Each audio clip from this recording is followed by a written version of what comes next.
It's like Tatum. No, they're hiding Chris Dutch. Oh, he's up there. Wait, no, he's up top.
Yep.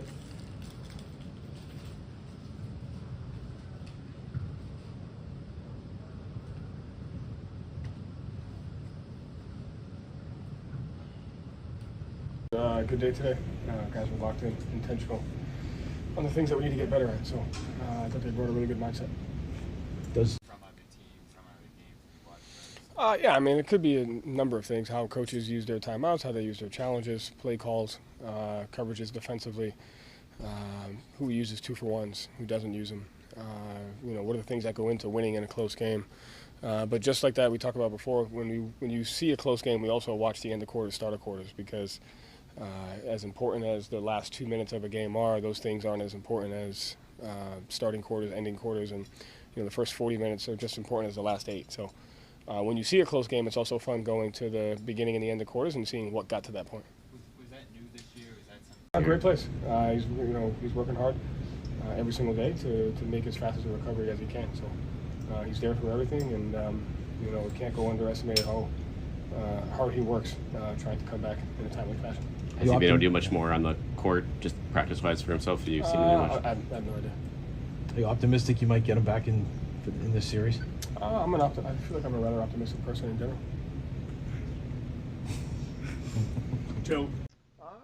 Just kind of handled it the same way we did the Miami series, and I don't know how many days that was, but the Cleveland series, at the end of the day, both are important. You have to get proper time for rest, but you also got to ramp up and re-enter the fight and create your own intensity and your own toughness. So that was the theme of today, and I feel like we're taking advantage of both. We're getting a proper rest, we're as healthy as we can be, and we're re-entering the fight starting today. So you have to be able to do both.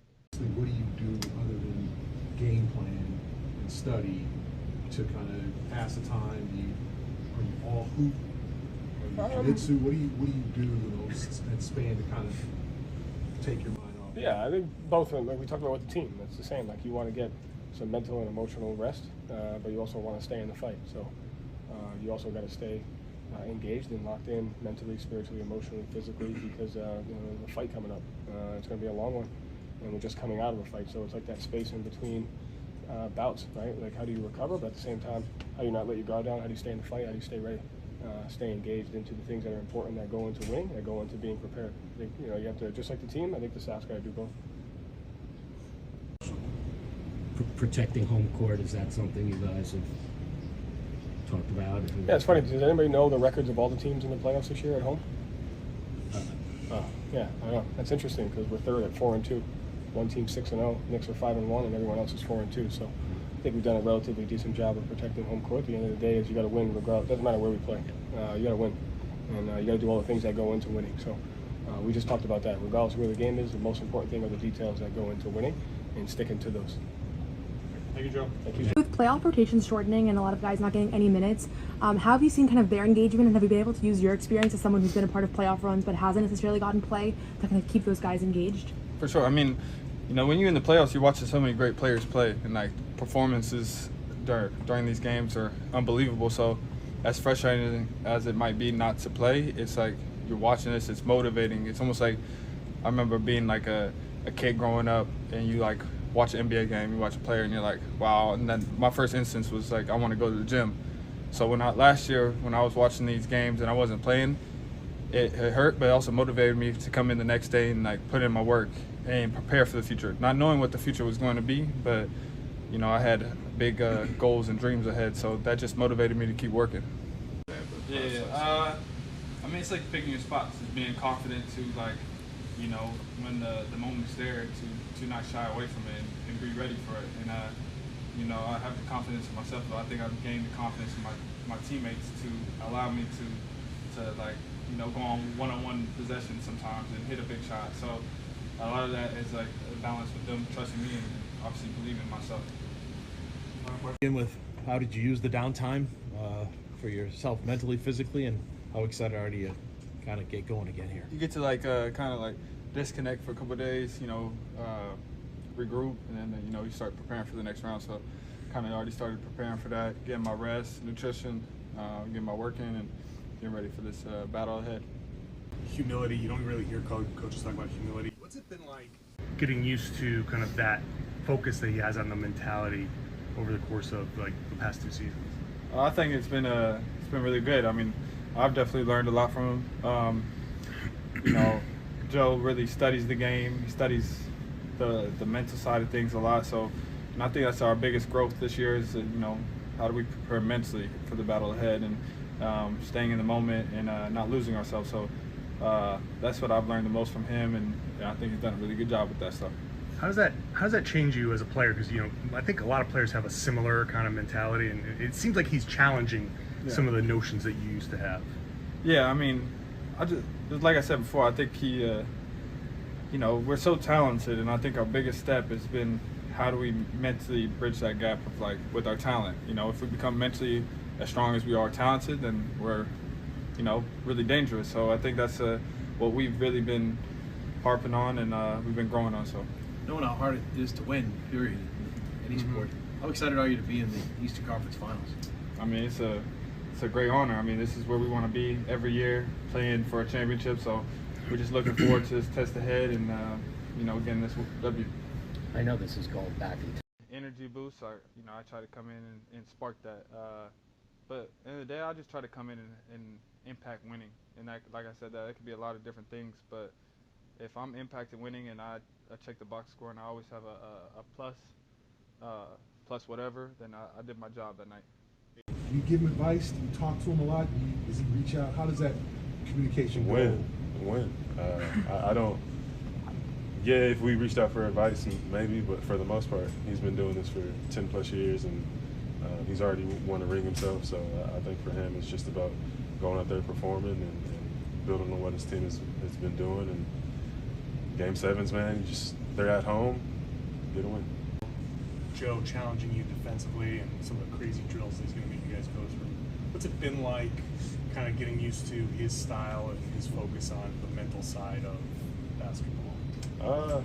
You know, I think you go with it. You go with the craziness, but I think he honestly makes you lock in because it's so different. You know, you kind of definitely have to pay attention to the things that he says. Sometimes you might talk kind of fast and you might talk through something and you kind of be like, wait, slow down. But I think really locking in like that helps me because it really makes me go back and be like, all right, what did you say? This is what we want to do. Kind of like a school session or something like that to be able to really study what we want to do and really just be the best at it. You've characterized it as craziness multiple times. What makes it crazy? Because he's crazy. If anybody knows Joe, you'll know he's crazy, and that's pretty much it. But I think it's I don't know, maybe controlled madness. It's definitely his way of preparing us, and I feel like preparing himself, and I think it's been working. Do you like the controlled madness? I feel like it's kind of a Yeah, it's fun. It's fun. It's different. I feel like some people or some coaches, sometimes it can be like methodical, it can be boring, but Joe definitely brings like a spark and some like weird energy that I think kind of keeps us engaged and gets us going. You've characterized it as craziness multiple times. What makes it crazy? Because he's crazy. If anybody knows Joe, you'll know he's crazy, and that's pretty much it. But I think it's I don't know, maybe controlled madness. It's definitely his way of preparing us, and I feel like preparing himself, and I think it's been working. Do you like the controlled madness? I feel like it's kind of a Yeah, it's fun. It's fun. It's different. I feel like some people or some coaches, sometimes it can be like methodical, it can be boring, but Joe definitely brings like a spark and some like weird energy that I think kind of keeps us engaged and gets us going. Going through his recovery right now? If you know KP, he works hard, and he's working hard to come back. But also, if you know him, he keeps himself engaged. He keeps himself engaged with the team. He's a great locker room guy, a great teammate, somebody who's super funny. So it's been pretty easy, I think, to keep him engaged. And you know that he wants to play. You know that he wants to get out here and play with his teammates. So again, seeing him out there, seeing him working has been good. And honestly, just hope that he recovers fast so that we can get him back out there. Thank you, Jrue. Thanks. All right, guys.